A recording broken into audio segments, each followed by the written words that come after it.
everybody. We are today with Joshua Mendez, who is the CEO and the co-founder of Rich Music, a very young record label, which is growing very fast internationally. How are you, Joshua? Doing well, Felix. Thank you very much for having me. No, thank you very much for accepting this invitation. And let me begin this conversation with one question. How was Rich Music born? Rich Music was born out of the love of music and the culture between father and son and my uncle and a brother. Back in 2007, around that time, we were in a different area, in a different place in time, and my uncle at the time got into music, and my dad, being the bigger brother to him, wanted to see him excel in a career, and so we started this music thing that became, it was a hobby that became a business really quick. And so we, another besides us, him being my uncle and my dad's brother, is we wanted to help somebody and put them in a different position and watch them grow, and I think that's where the love of and where Rich Music was founded off of is family, core values, and watching people grow and succeed in what they truly love. So did you have any experience at all in the music industry? No.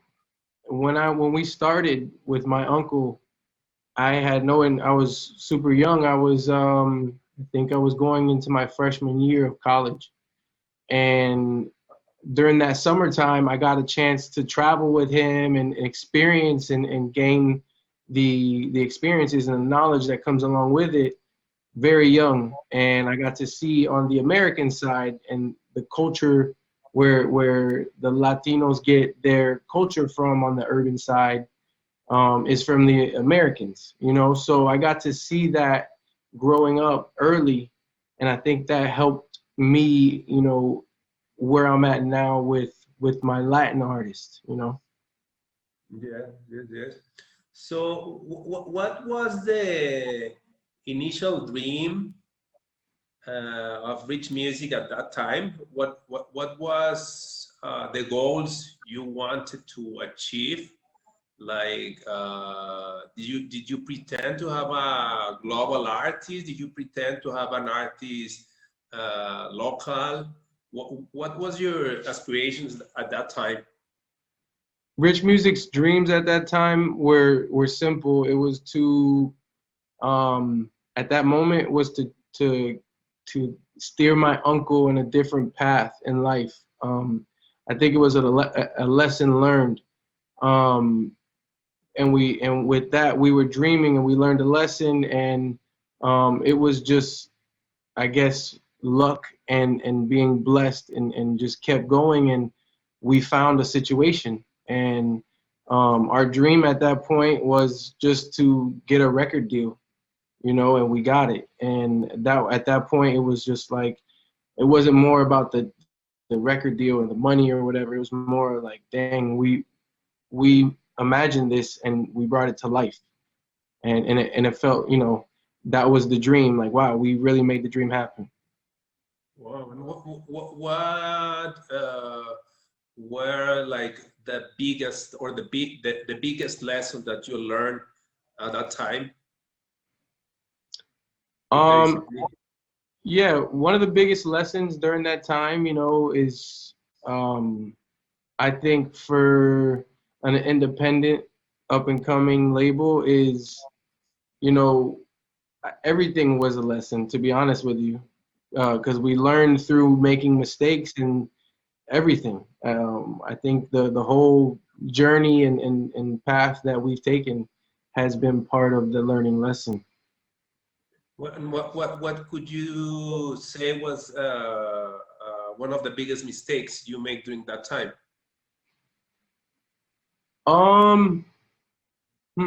That's a good one. A mistake. I'm trying to think of a mistake, but I would say, like I said, a mistake being a lesson learned. Maybe it was more of, I guess, on a radio. At that point, we didn't have a radio promoter. We didn't know anybody really in the radio world. So I guess the lesson learned was, taking other people's words and not actually doing the research and finding out for ourselves. And then at that point, when you're like, damn, I should have looked it up. I should have did this. That's the lesson learned, So I think it was a radio promoter at the beginning that we made a mistake on. Yeah. So that you mean that you didn't hire a professional radio promoter at that time? We didn't hire the right person. We hired somebody that said they could do the job, but really they couldn't deliver. So, and we learned that. We had to go through the process, and that was a mistake that, we hired the wrong person. And through hiring that wrong person, we ended up meeting the right person. And what do you think was the key element in achieving or signing that record contract? The achievement, I think the achievement was just, like I said, was the dream that we had of getting a record deal. We actually did it. And then when we did it, it was kind of like, okay, what next? And then, what next was, we didn't know, it was learning. And like, it was the whole process of figuring it out. And, 12 years later, now we're here. So what happened between the after you signed that deal and before signing Justin Quiles?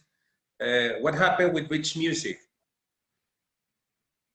So what happened before when we signed the deal? So we signed the deal with my uncle, and then from then we found Justin. When I was telling you the story about I came into a barbershop and I heard this Latin urban sound that I've never heard before, and the melodies and the tones just sounded good to me. It felt right, the music felt good and it moved me. So, and it was Justin Quiles, and we started to work him right away. Literally a month later from when we met him, he had his first song on the radio called Orgullo. And Orgullo did really well for an artist that was a nobody, and he was an artist that had, he has amazing talent, but his music was in a computer. And, I seen it, I heard it, and I'm like, wow, this is something good that, we can go to mainstream with.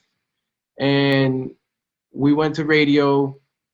First single did very good, and this was during the process of meeting the wrong radio person at the same time.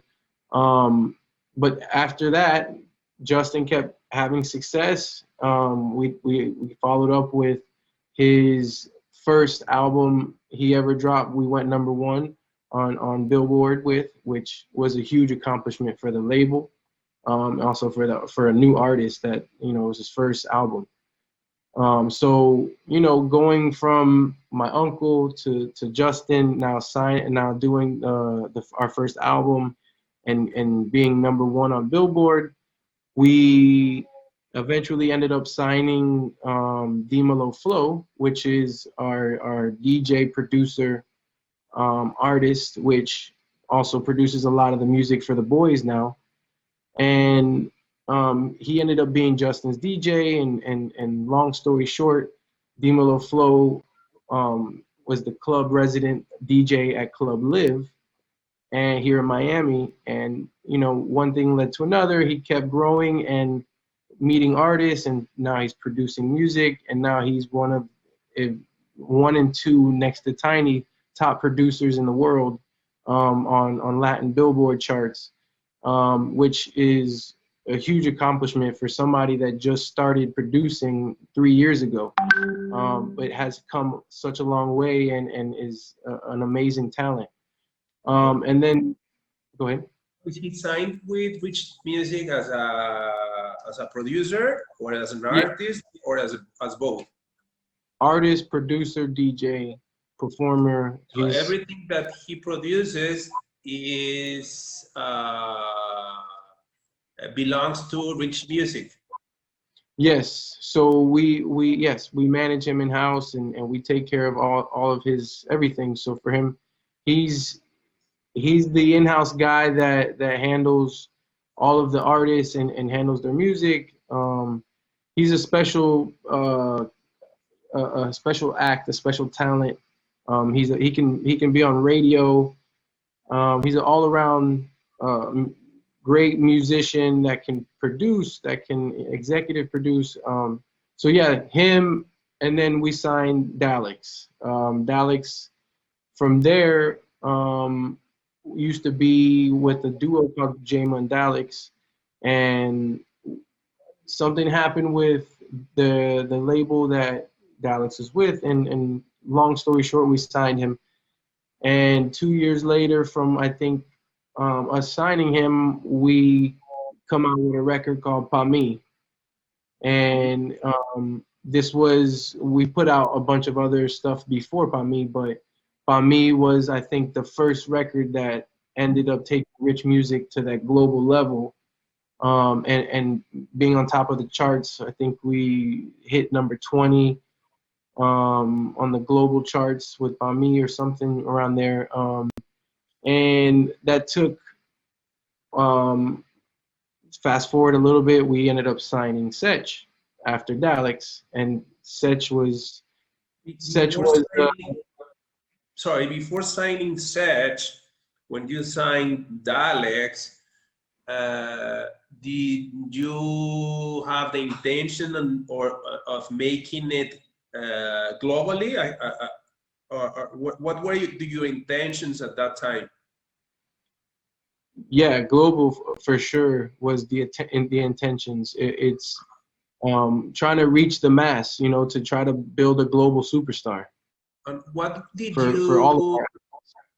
you different than before that you think that could lead you to global success?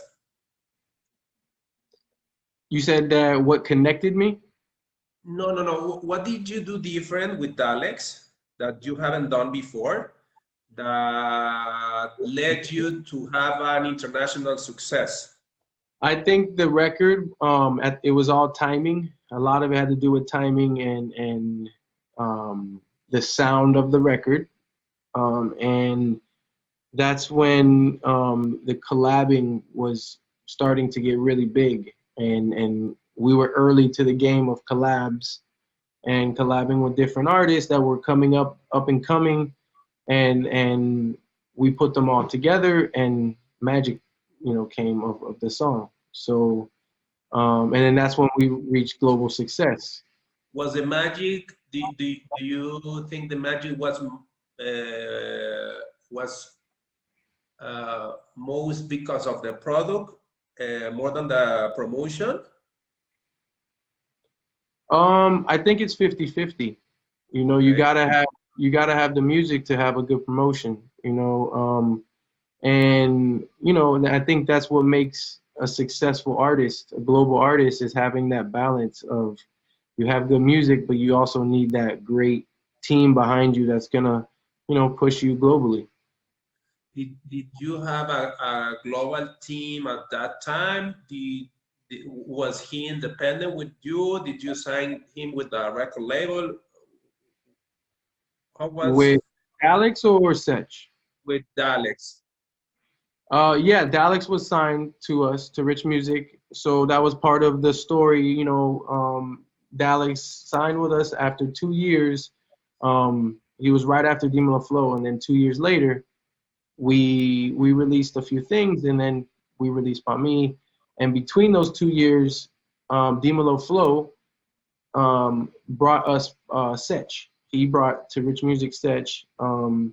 And that's when we started working closely with SECH. During that time, maybe a year after we signed Daleks, and then everybody started working together, and then Pami came about, the remix. So, what characteristics do you think should a global artist have? Characteristics for a global artist: you have to be mentally prepared to do things that the other artists are not doing. For one, you got to work harder, you know, and it's just like everything else in life.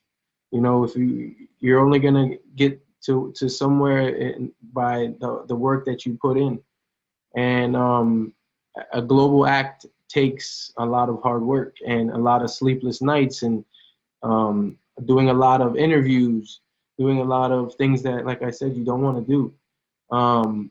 Having the right team, of course, is very important.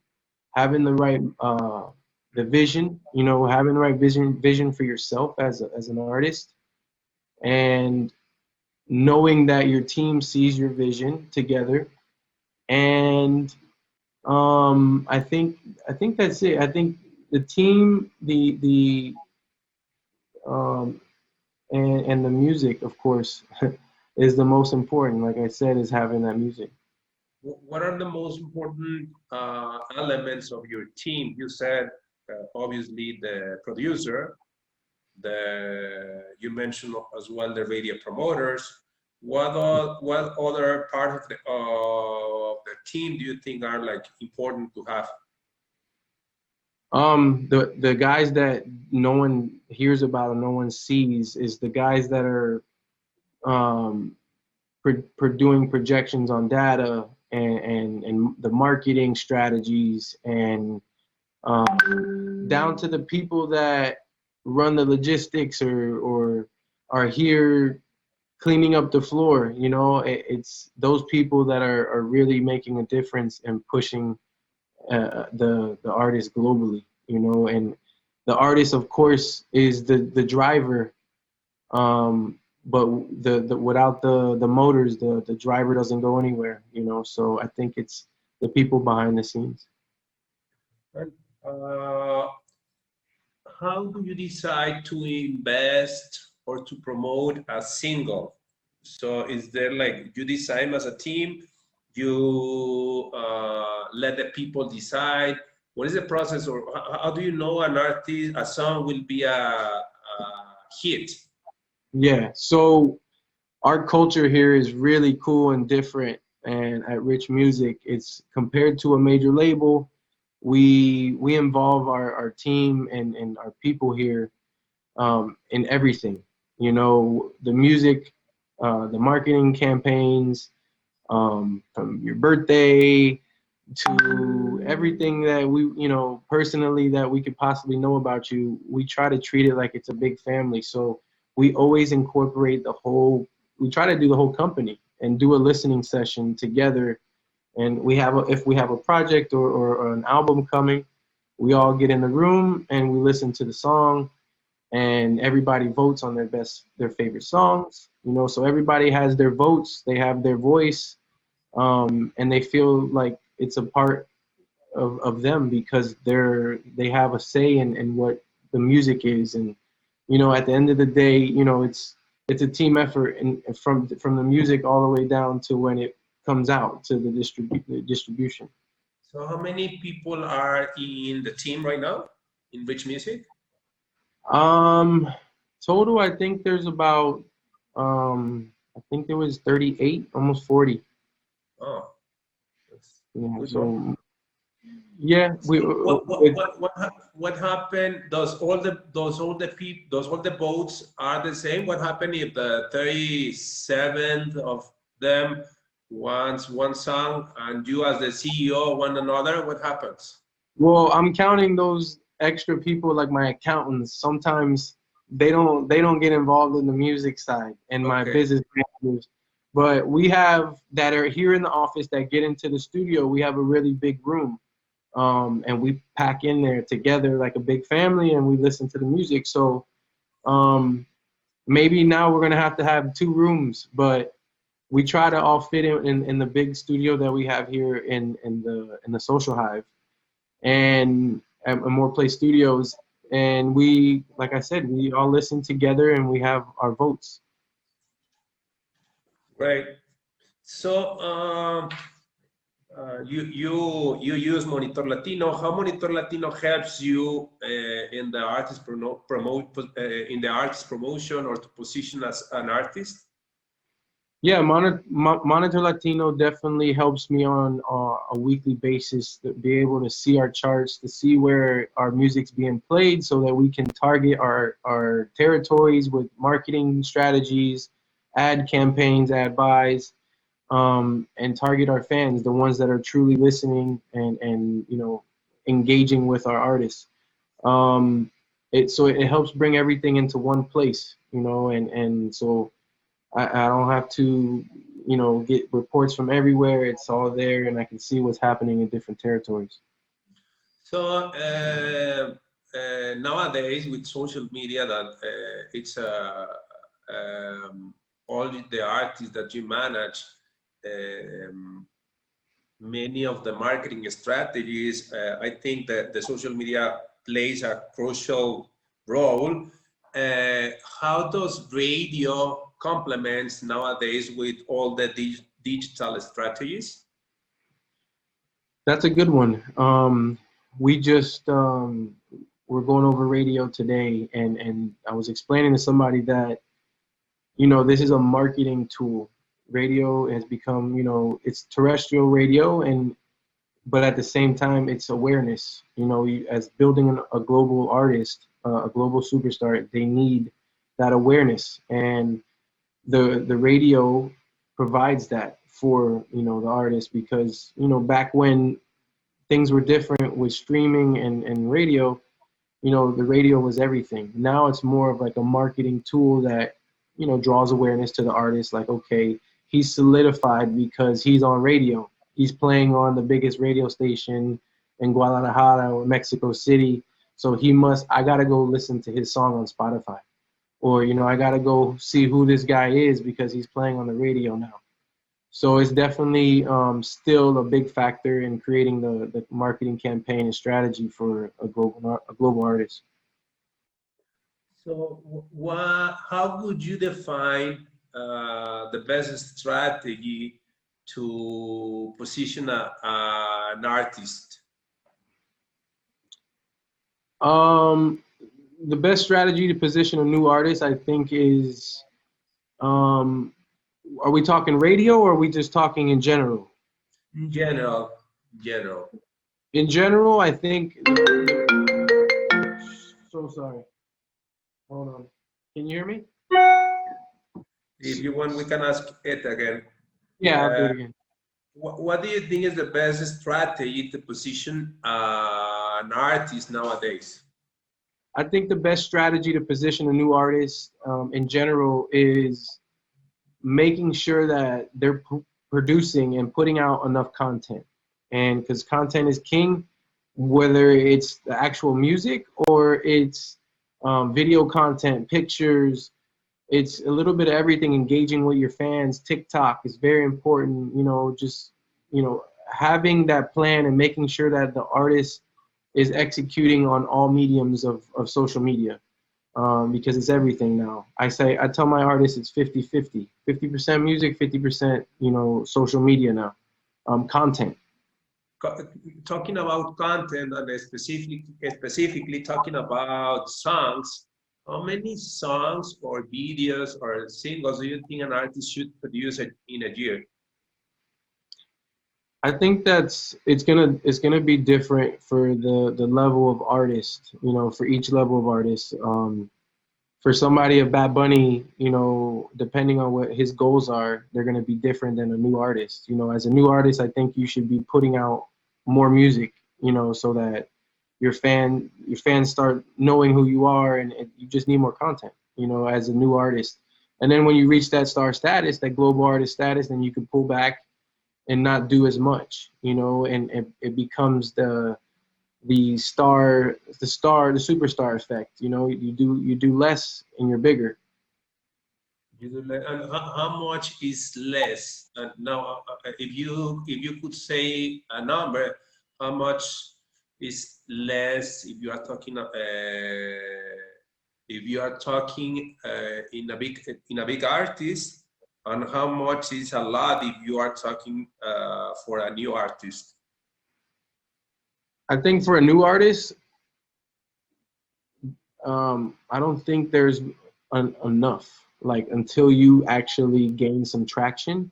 And then when you start gaining your traction, then I think you start to have that plan, that strategy of, okay, I'm gonna make sure I do 2 projects a year, because if I'm investing in a song on radio, you know, you have to stay promoting that song, and it takes a little more time, so you can't put out as much music, you know. But as a new artist, you might not go to radio right away like we did with Justin.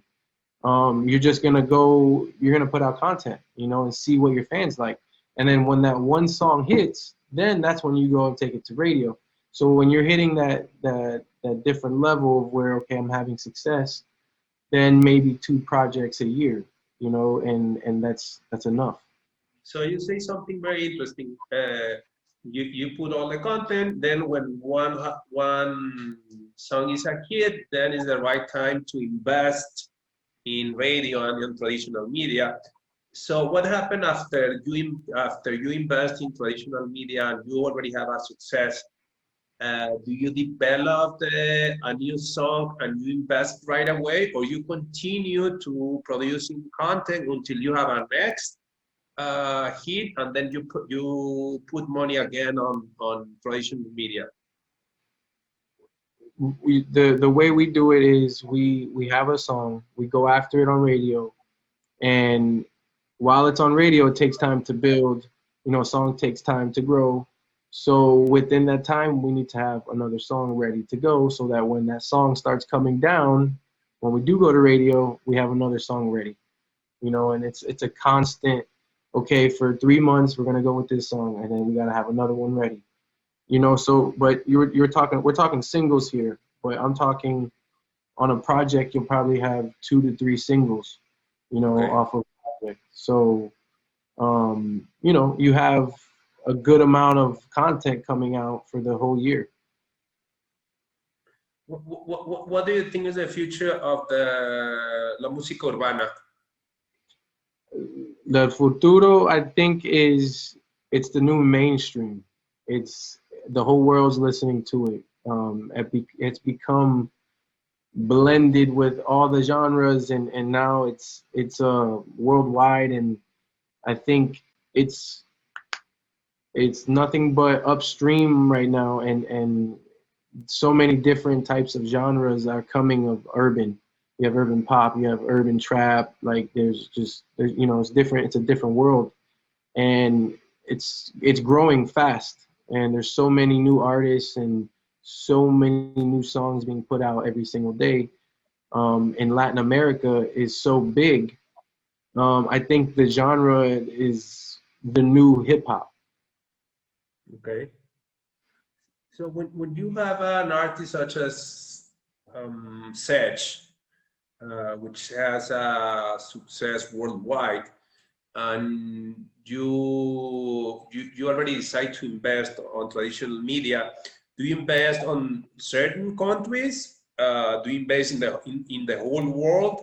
How do you decide where to invest? Are there some like specific countries that if you invest in those countries, they spread through others? Yeah, so we look at the data, we see where our top markets are, and we go after the top markets obviously first, and then we start seeing the song grow in different markets and say, okay, should we go after this here in different, you know, territory? For example, Argentina. You know, Argentina is a big country, so but it's not. It is actually always in one of our top 5 markets. You know, so that's somewhere we need to touch on radio. It all depends, you know. So we're looking at data. We're looking at what's happening, like with monitorLATINO on, you know, on the charts, and that's what's dictating it, to be honest. So do you invest in radio in non-Spanish markets? No, not right now. But if there was a song that was a crossover for let's just say American music, absolutely, I would definitely. So what do you say are the core values of rich music? The core values of rich music is family first, gratitude, and seeing people see their visions through and fulfilling their dreams satisfies us, and we are fulfilled with seeing people succeed. So the core values is like I said, the number one thing is family, love, and you know, sticking together as a team is, I think, our true secret success. Why people ask us why we're successful is because we're so close and we all work so tight together. It's so fast, and we collaborate, and you know, I think that's the true success is growing together and everybody winning together. Oh, nice. So the last question, how do you see rich music on the next 10 to 15 years? If you could describe me, like if you could see the future, how could it look like? So rich music's future in the next 10 to 15 years is everything's going digital, and we've invested a lot of our learning in the digital world and understanding how things are going to work in the next 10 to 15 years, investing in new technologies, new apps, new data sources, and just evolving with the time and signing more talent, being a global company that has artists in different territories, you know, and just different ventures off of the music with productions, video productions, more content, gaming, esports, everything digital, you know, a whole conglomerate of all these entertainment things together, working together to come together and conquer the goal of putting out the best content is what it really comes down to.